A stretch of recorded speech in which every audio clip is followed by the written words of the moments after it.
आइए सुनते हैं मालती जोशी जी की कहानी कोहरे के पार। तो चलिए शुरू करते हैं कहानी कोहरे के पार। ताला खोलते ही एक विराट सूनापन उसे जैसे लीलने को दौड़ पड़ा। उसे किसी तरह ठेलकर वह भीतर आई। वहां सब कुछ वैसा ही था जैसा वह छोड़कर गई थी। धूल की एक मोटी परत यहाँ वहां जम गई थी। बस पता नहीं क्यों घर से जब भी लौटती है अपने कमरे को जस का तस देखकर उसका मन अकारण उदास हो जाता है, जबकि वह जानती है कि कमरे की तरतीब को उलट पुलट करने वाला कोई नहीं है। अगर बिखरा भी छोड़ जाए तो आकर समेटना उसी को है। सामान पटक कर उसने सोचा, पहले एक कप चाय बनाकर पी लें। गैस को झाड़न से पोंछकर उसने तीली जलाई और दूसरे ही क्षण बुझा दी। चाय क्या बनेगी खाक, दूध का तो सवाल ही नहीं उठता। लेकिन घड़े में पानी भी तो 10-12 दिन पहले का पड़ा होगा। घर से लौटकर यही छोटी छोटी बातें अखर जाती हैं और फिर हार कर रमा की शरण में जाना पड़ता है। पिंटू, किचन की खिड़की खोलकर उसने आवाज दी। जवाब में सामने की खिड़की खुली। अरे दीदी, कब आई आप? बस अभी चली आ रही हूँ। रमा, सुखिया हो तो जरा एक जग भरकर पानी तो भिजवाना। अभी लीजिए, रमा ने कहा और दूसरे ही क्षण पानी लेकर खुद चली आई। संकोच से भर उठी शीला। अरे तुमने क्यों तकलीफ की? सुखिया को भेज देती, पानी भी दे जाती और जरा झाड़ू भी लगा जाती। घर की शक्ल तो देखो जरा क्या हो रही है। वो तो सब हो जाएगा, आप उधर चलिए, चाय चढ़ा कर आई हूँ। रमा के आग्रह को वह टाल नहीं सकी। चाय की तो इस समय बेहद जरूरत थी। चाय पीकर जरा चैन मिला तो वह नहाने चली गई। बाथरूम से निकलकर देखा, इस बीच सुखिया घर को धो पोंछ कर चमका चुकी है। गीले बालों में तौलिया रगड़ते हुए उसने सोचा, आहा, उसके मन पर चढ़ा गर्द गुबार भी कोई इसी तरह बुहार देता। दीदी, खाना इधर बना रही हूँ, आज के दिन अपनी रसोई को आराम दीजिएगा, रमा ने पुकार कर कहा तो शीला ने मन ही मन उसे अनेक आशीर्वाद दे डाले। अपने आप बनाना और अकेले बैठकर खाना कम से कम आज तो उसके लिए संभव न था। बेशक वह भूखी सो जाती। रमा इस बात को अच्छी तरह जानती है, इसलिए उसे छुट्टियों से लौटकर पहला खाना रमा के यहाँ ही खाना पड़ता है। कौन कहेगा कि बित्ते भर की लड़की मेरी मकान मालकिन है। शीला स्नेहार्द हो आई। बेचारी छोटी बहन की तरह आगे पीछे डोलती रहती है। हमेशा की तरह रमा ने खाना खूब मन लगाकर बनाया था, पर शीला से खाया ही नहीं गया। उसकी मन स्थिति वे लोग जानते थे, इसलिए किसी ने इसरार भी नहीं किया। रमा और प्रमोद दोनों के चेहरे बता रहे थे कि वे काफी कुछ जानने को उत्सुक हैं, पर सौजन्यवश दोनों चुप बने रहे। तब शीला ने ही पहल की। बोली, घर से लौटने के बाद इतना खराब लगता है, सच तुम लोग न होते तो मैं क्या करती। अब उन दोनों का मौन टूटा।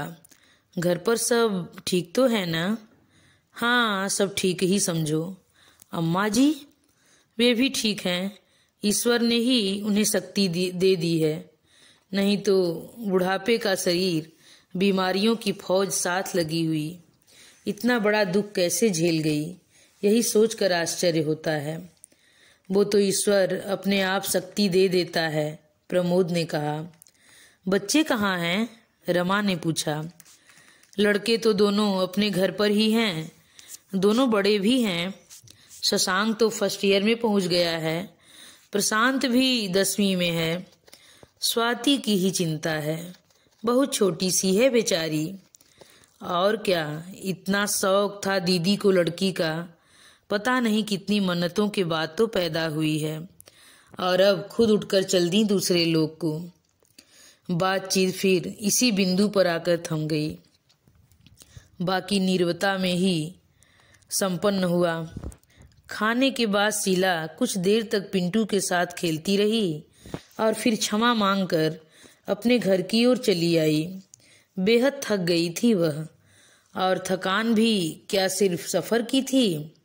कमरे का दरवाजा बंद कर कितनी देर तक वह दरवाजे से लगी खड़ी रही। यह एकांत, अपने कमरे के इस एकांत के लिए तरस गई थी वह। बिस्तर पर लेटते ही नितिन और नीलम की याद हो आई।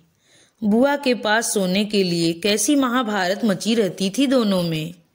इस बार तो हिस्सेदारों में स्वाति भी थी, पर बेचारी कुछ कहती नहीं थी।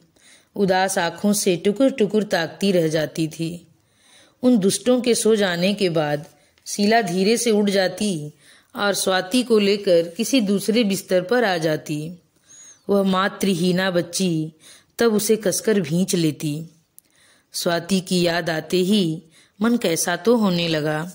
दीदी पर गुस्सा आने लगा, जो यूं अचानक उठकर चल दी।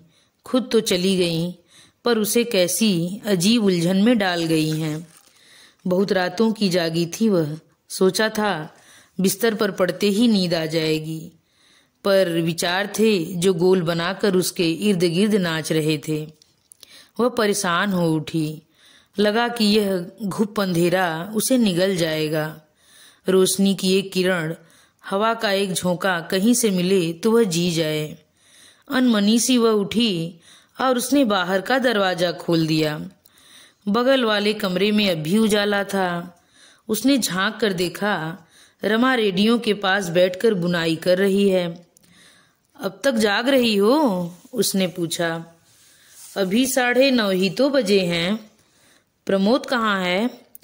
Saturday club. पिछले शनिवार आप नहीं थी तो मैंने जाने नहीं दिया था। रमा भी बाहर आ गई। आज भला वे रुकते? फिर मुझे आवाज क्यों नहीं दे दी? अकेली बैठी रही। सोचा आप थकी होंगी। शीला वहीं सीढ़ियों पर पसर कर बैठ गई। सच बहुत थक गई हूँ, पर नींद कहाँ आती है।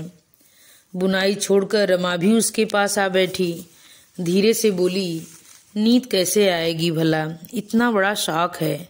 वहाँ तो उतने लोगों के बीच पता नहीं चला होगा, पर यहाँ अकेले में।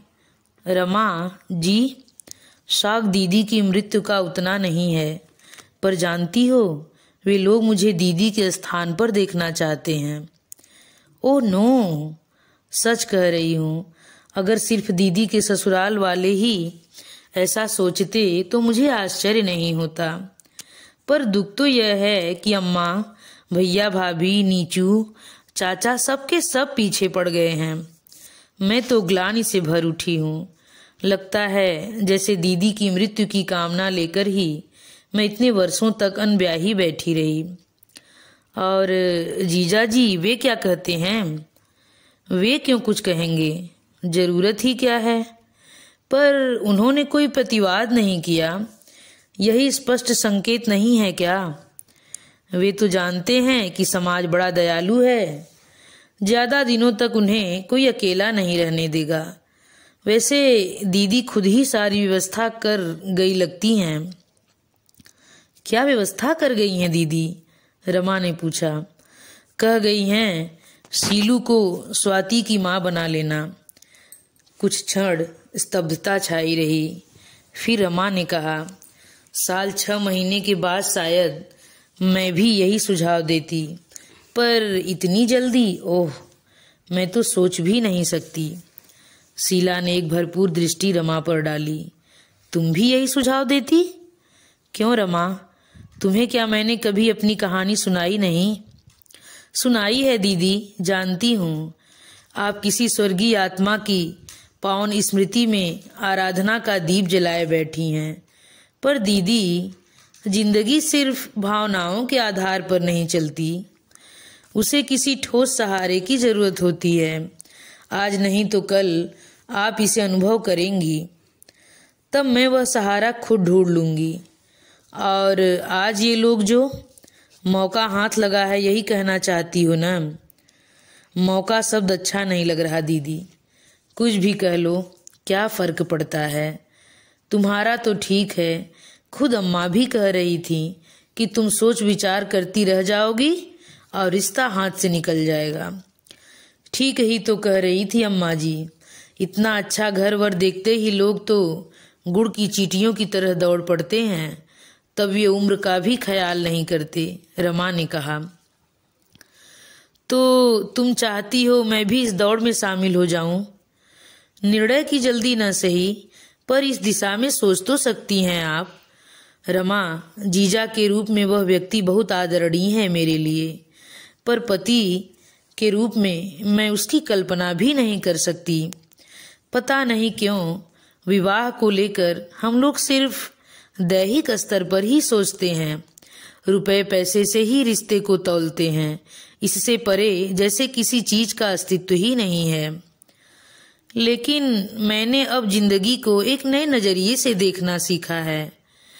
मेरे जीने का ढंग बदल गया है, मेरे सोच की सीमाएं फैल गई हैं।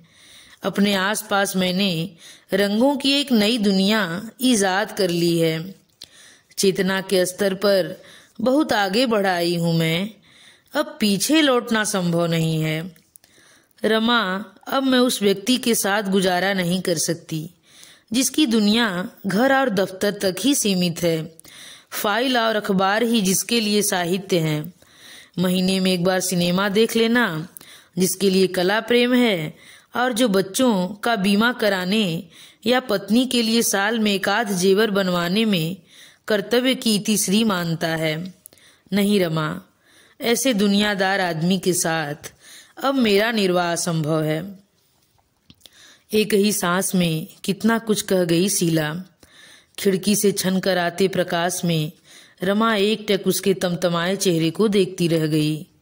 उसका ज्वार थमते ही बोली, सब कुछ अपने मन का सा कहाँ मिलता है दीदी, एडजस्ट तो करना ही पड़ता है। उसकी भी एक उम्र होती है पगली। शादी से पहले लीला दी भी बैडमिंटन खेलती थी, सितार बजाती थी, कत्थक नाचती थी, महादेवी के गीत गुनगुनाती थी, पर शादी के 18 वर्षों में उनकी उपलब्धि क्या रही? 5-7 तरह के पुलाव, 10 तरह के अचार, 36 भांति की मिठाइयाँ और दर्जनों स्वेटर्स। 16 साल की उम्र में ब्याही गई थी, इसलिए आसानी से उस सांचे में ढल गई। पर 35 की आयु इतनी लचीली नहीं होती ना। स्कूटर के कर्कश हार्न और तेज रोशनी से दोनों चौंकी। प्रमोद लौट आए थे। रमा ने दौड़कर गेट खोला। अरे, आप अभी तक जाग रही हैं? प्रमोद ने कहा। क्या करें, आपकी श्रीमती का मंजो बहलाना था। प्रमोद ने कृत्रिम रोष से रमा को घूरा। उसने शर्मा कर नजर झुका ली। थोड़ी देर बाद बगल वाला घर अंधेरे में डूब गया। सच यही उम्र है शादी की, शीला ने सोचा। पति का प्यार, पति का गुस्सा, पति की अच्छी बुरी आदतें, रमा कितने सहज भाव से सब कुछ स्वीकार कर लेती है। अपने व्यक्तित्व को उसने प्रमोद के साथ कितनी आसानी से जोड़ लिया है। अपनी अस्मिता को लेकर जरा भी परेशान नहीं होती वह। लेकिन उससे यह सब हो सकेगा? उसने अपने आप से पूछा। उसके मन के किसी कोने से हाँ की ध्वनि नहीं उठी। नींद अब कोसों दूर थी, पर मन बहुत हल्का हो आया था। पिछले दिनों मन में जैसे लावा सा उबलता रहा है, पर अपनी बात किसी से भी कहने का वह साहस नहीं जुटा सकी थी। सब ने एक साथ उसे दोषी करार दे दिया था। वह जानती है इसके मूल में सबकी सद्भावना ही है। उसके एकाकी जीवन को लेकर सभी चिंतित हैं। जब भी घर गई है, एक न एक प्रस्ताव उसके सामने आता रहा है। अम्मा तो हमेशा कहती हैं, तेरी फिक्र के मारे मुझे चैन से मरना भी नसीब न होगा। अब दीदी की मृत्यु ने उनके बच्चों की चिंता का एक बोझ और लाद दिया है। सभी ने इस गुत्थी को अपने ढंग से सुलझाना चाहा है। फिर दीदी की अंतिम इच्छा, वह भी तो सबके साथ आकर जुड़ गई है। उसका अनादर कैसे करे शीला? सच दीदी, मरते मरते यह कैसा फरमान निकाल गई तुम। कुछ तो ख्याल किया होता मेरा, पूछा तो होता, मेरा मन क्या कहता है। पता नहीं क्या सोचकर वह एक झटके के साथ उठी। उसने टेबल लैंप जलाया और लिखने बैठ गई।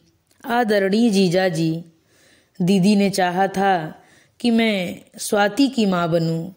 मुझे सहर्ष स्वीकार है। दीदी की बात टालने का प्रश्न ही नहीं उठता। आप निश्चिंत होकर मुझे उसे सौंप दी। उसके बाद आप स्वतंत्र हैं। आपकी पत्नी बनने का सौभाग्य जिसे प्राप्त होगा वह मुझे दीदी की तरह ही प्रिय होगी। बस इतना ही। पत्र को तहाकर उसने लिफाफे में बंद किया और 15 दिन में पहली बार खुलकर सांस ली। मन पर छाया कोहरा धीरे धीरे छंट रहा था। इसी के साथ यह कहानी समाप्त होती है। आप सभी श्रोतागणों से मेरा विनम्र अनुरोध है कि अगर आप मेरे चैनल पे नए हैं तो कृपया मेरे चैनल को सब्सक्राइब करके बेल आइकन को जरूर दबा दीजिएगा। धन्यवाद।